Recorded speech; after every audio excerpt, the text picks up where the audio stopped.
આ માલિકી હક મેળવવા માટે મૂળ ફાળવણીના વારસદારોને ટ્રાન્સફર ફી માટે અંકે 1000 રૂપિયાની રકમ કોર્પોરેશનમાં ભરવાની રહેશે।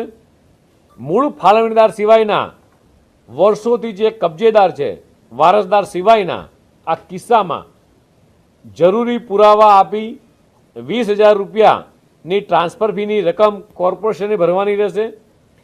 એકથી વધુ તબદીલી હશે તો પણ વધારાની ટ્રાન્સફર ફીની રકમ અલગથી ભરવાની રહેશે નહીં।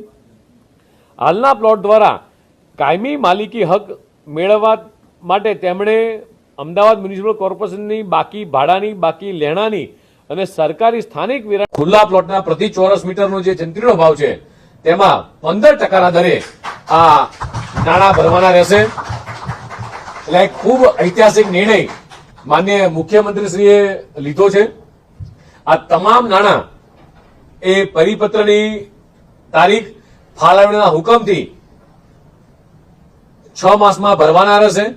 આ માલિકી હક મેળવવા માટે મૂળ ફાળવણીના વારસદારોને ટ્રાન્સફર ફી માટે અંકે 1000 રૂપિયાની રકમ કોર્પોરેશનમાં ભરવાની રહેશે। મૂળ ફાળવણીદાર સિવાયના વર્ષોથી જે કબજેદાર છે વારસદાર સિવાયના આ કિસ્સામાં જરૂરી પુરાવા આપી 20,000 રૂપિયાની ટ્રાન્સફર ફીની રકમ કોર્પોરેશને ભરવાની રહેશે। એકથી વધુ તબદીલી હશે તો પણ વધારાની ટ્રાન્સફર ફીની રકમ અલગથી ભરવાની રહેશે નહીં। હાલના પ્લોટ દ્વારા કાયમી માલિકી હક મેળવવા માટે તેમણે અમદાવાદ મ્યુનિસિપલ કોર્પોરેશનની બાકી ભાડાની, બાકી લેણાની અને સરકારી સ્થાનિક વેરાની બાકી રકમની ભરપાઈ કરવાની રહેશે। આ તમામ નાણાં ભરેથી સ્ટેમ્પ ડ્યુટી તથા એના આનુષંગિક ખર્ચ વગેરે ભરી એ નિયત સમયમાં દસ્તાવેજ કરી લેવાનો રહેશે।